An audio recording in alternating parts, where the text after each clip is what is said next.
The number E is one of the most fascinating and important constants in all of mathematics. There are several ways to define the number E. We shall take the approach of infinite series. So definition, we define Euler's constant E to be summation 1 by n factorial n running from 0 to infinity. Other words, it's this familiar 1 plus 1 by 1 factorial plus 1 by 2 factorial plus so on. Before we even begin any analysis of this number E, we must first of all show that this infinite series converges. That's rather easy because once you have written it as 1 plus 1 by 1 factorial plus 1 by 2 factorial, you can just write it as less than or equal to 1 plus 1 by 1 plus 1 by 2 squared plus 1 by 2 power 3 plus dot dot dot. Right? The right hand side is a geometric series that certainly converges. The RHS is a geometric series that converges. So LHS converges as well by the comparison test.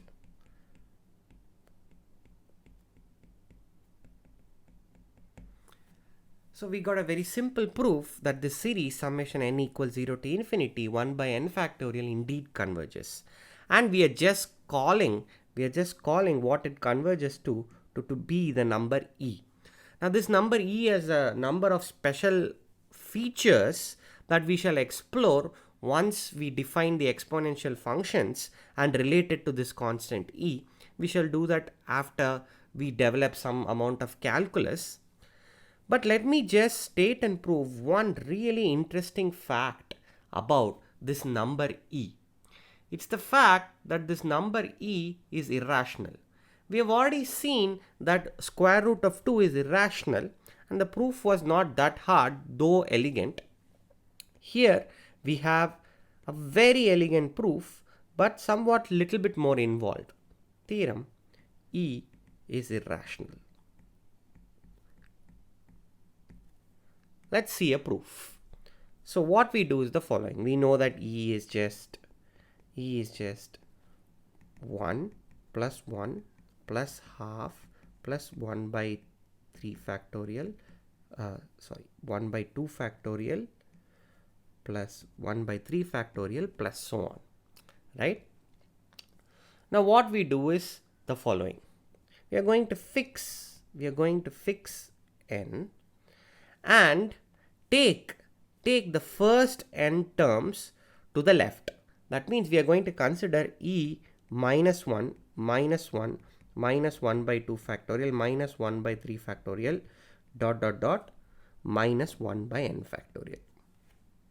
Okay, we are considering the first n terms in the expansion of E and subtracting it from E. Now this is certainly going to be equal to 1 by n plus 1 factorial plus 1 by n plus 2 factorial plus dot dot dot. It's going to be this infinite series. Okay, so clearly this quantity star, which is E minus this, is certainly positive. Star is certainly positive. Okay, now assume E equal to P by Q, P comma Q coming from the natural numbers.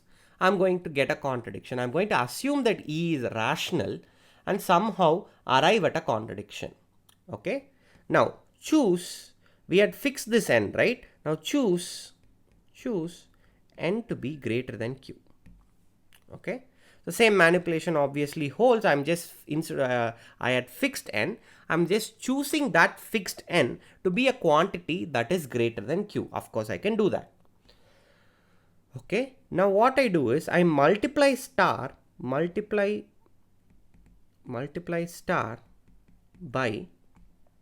n factorial. Okay, so I get n factorial into E, which is just p by q in our new notation, p by q minus 1 minus 1 minus 1 by 2 factorial dot dot dot minus 1 by n factorial. Okay, now since our assumption is that n is greater than q, n factorial divided by q will be a natural number, right? Indeed, when I expand this out, every single term will be a natural number. So this is a natural number,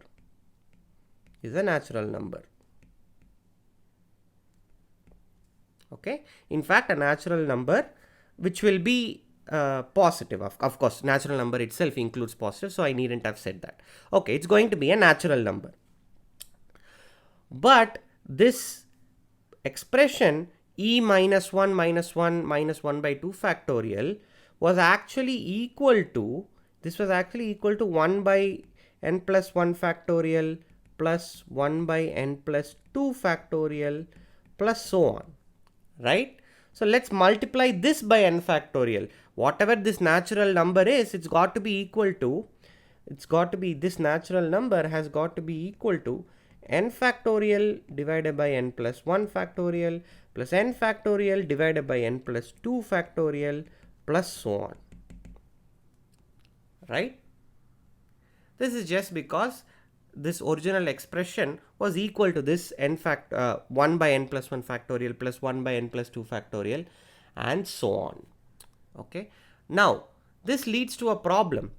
This is actually equal to 1 by n plus 1 plus 1 by n plus 1 into n plus 2 plus so on, right? Which is certainly going to be less than or equal to, in fact strictly less than, I can be more precise, less than 1 by n plus 1 by 1 by n plus 1 squared plus so on, which is a geometric series,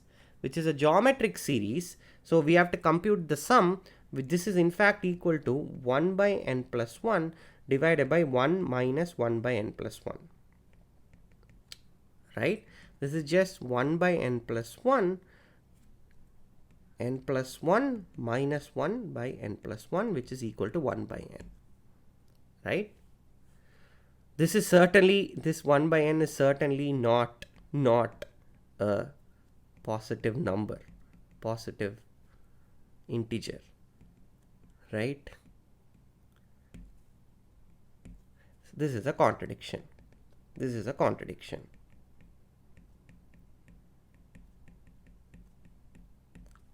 Hence E is irrational.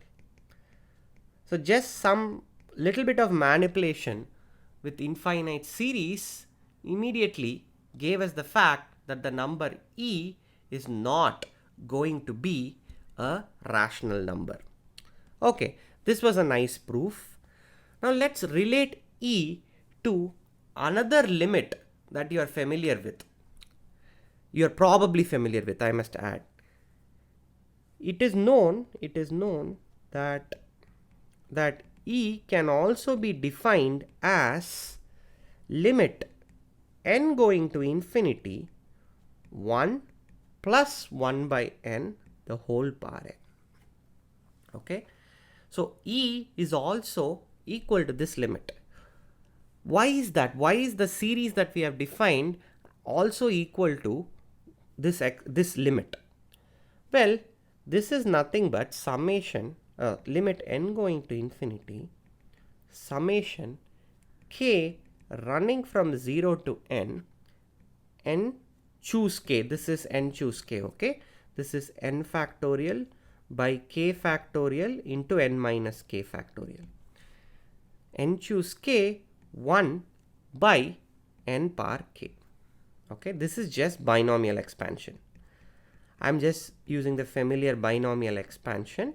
I'm writing out what 1 plus 1 by n the whole power n is. Okay, now this is interesting. We got some summation, but it doesn't look very similar to what we have. but given that there is n choose k which involves factorials, there is some hope. Okay, so let's expand this inner part further.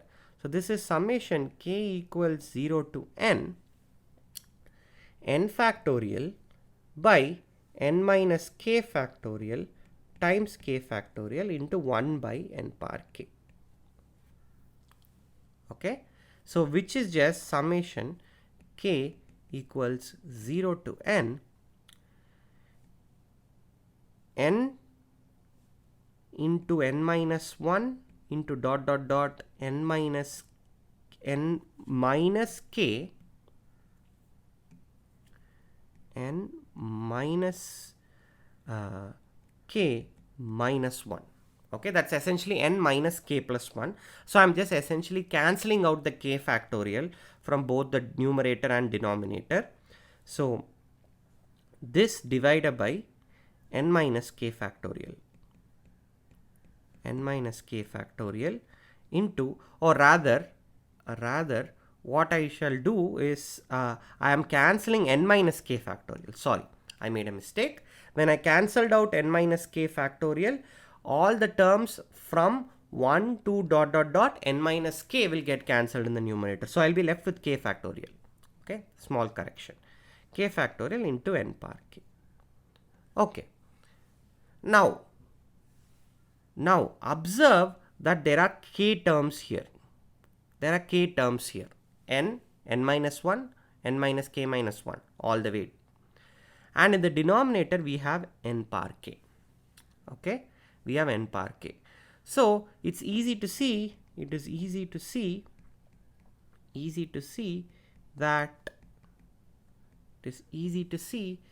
that n into n minus 1 n minus k minus 1 by n power k as limit n going to infinity, this is just going to be equal to 1. Okay, this is going to be equal to 1. I leave it to you to check this. This is fairly easy exercise. Okay, so what we have is we have summation k equal to 0 to n, some quantity divided by k factorial, and that quantity goes to 1 as n goes to infinity. Well, imagine you have this expression limit n going to infinity summation k equal to 0 to n. What if I could pull this trick? What if I could write this as k equals 0 to infinity limit n going to infinity of n into n minus 1 n minus k minus 1 by n power k times k factorial. We know that this limit is got to be equal to k factorial. We will end up with summation k equals 0 to infinity 1 by k factorial, which is e. Which is exactly e. The only problem is this step where I'm just sneakily taking the limit inside and applying the limit requires a proof. It's not always true that you can just interchange stuff like this. Please recall one of the examples given in the very first week of lectures where I showed that carelessly interchanging summations can lead to nonsensical results. So we need to justify why this interchange of limit and summation is a valid operation. In fact, whole of analysis is to make sure that such operations are valid and to provide the reasoning why they are valid and the hypothesis under which they are valid. So this justification is provided by a theorem called Tannery's theorem. The theorem runs as follows. If S of n equal to summation k greater than or equal to 0, fk of n, okay, is a finite or convergent sum for each fixed natural number or fixed n greater than or equal to 0. So what we have is for each n, I'm given a series expression. Okay, this is either a finite or a convergent sum. I don't really care which it is. So for each n, I am given a sum that runs over k. This sum could be finite, this sum could be convergent. It really doesn't matter. Suppose number one, limit n going to infinity of fk of n is equal to n. Is equal to fk, just fk.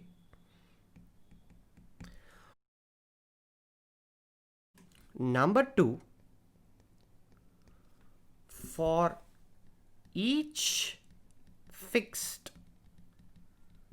k greater than or equal to 0, we have mk in our plus such that modulus of fk of n is less than mk for all n in the natural numbers, and summation mk as you run through k is less than infinity.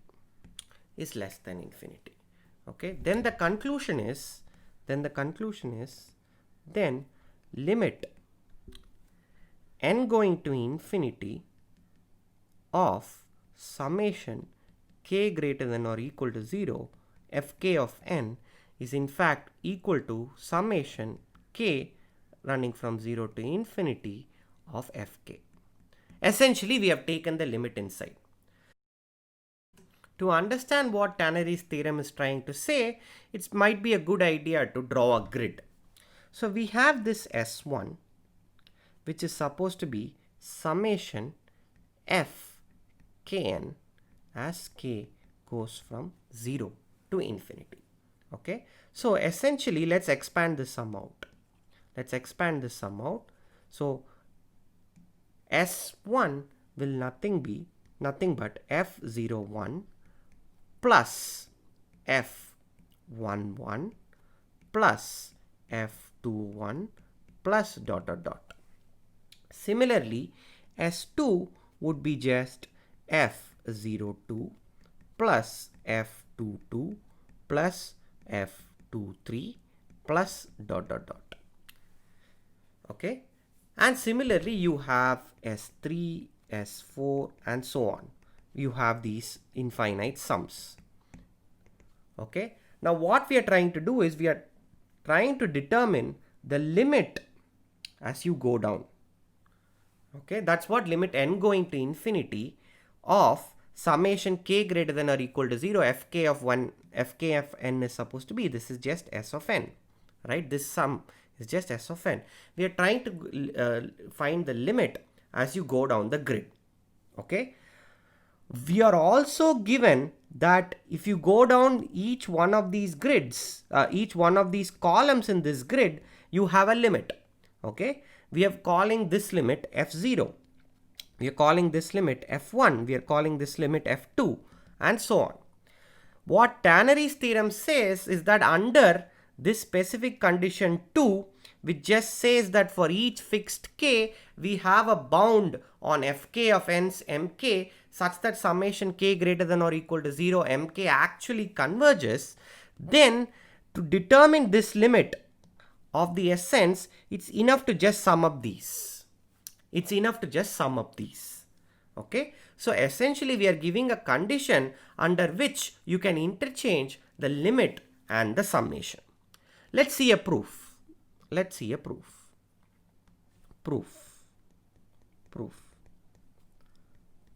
of all, it is clear that summation fk greater than or equal to 0 fk converges. In fact, absolutely.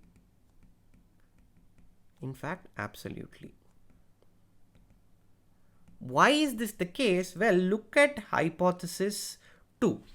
What it is saying is that for each fixed k, fk of n is actually bounded in absolute value by mk, and summation k greater than or equal to 0, mk is less than infinity. Okay. In particular, this fk, which is nothing but limit n going to infinity of fk of n, must also be bounded in absolute value by capital Mk. And since summation k greater than or equal to 0, mk is convergent, by comparison test, summation fk will also be convergent. So I'm going to leave these minor checkings to you. So first of all, we have that summation k greater than or equal to 0, fk converges. Now the term we are interested in is Sn minus summation k greater than or equal to 0, fk. Okay. What we want to show is that this, which is actually a number, even though I've written it as a series, what it stands for is actually the term that it converges to. We want to show that given any epsilon, so fix epsilon greater than 0, we have to find an n such that modulus of Sn minus this summation k greater than or equal to 0 fk is less than epsilon. Okay. So to do this, first choose n of epsilon such that summation k greater than n of epsilon of mk is less than epsilon by 3. This can certainly be done because these summation mk's converge. So you can make the tail as small as you want. Okay. Now what you do is for each k choose nk of epsilon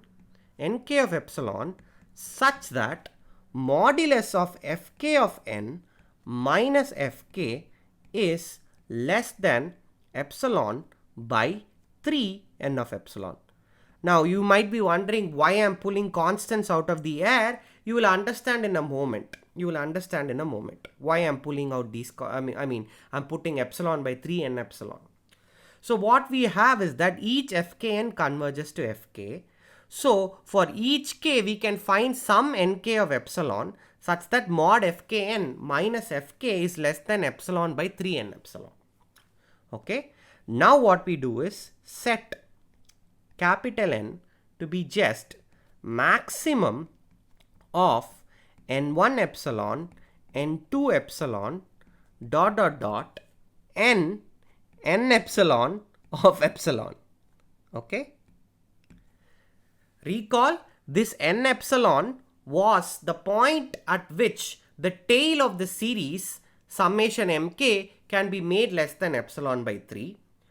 For each k we can choose an nk epsilon such that fk and n and fk are at max epsilon by 3 n epsilon close. Now you are choosing another n to be the maximum of the quantities n epsilon, n2 epsilon, n epsilon epsilon. Okay. Now what does all this complicated jugglery give us? We wanted mod Sn minus summation over k fk. Right? This is what we wanted. But Sn is actually just fkn summation over k and minus sum over k fk. Okay. Fine. Now this is certainly going to be less than or equal to summation k equals 0 to n epsilon mod fkn minus fk, okay, plus summation n epsilon plus 1 to infinity mod fkn minus fk. Okay, k equals n epsilon plus 1.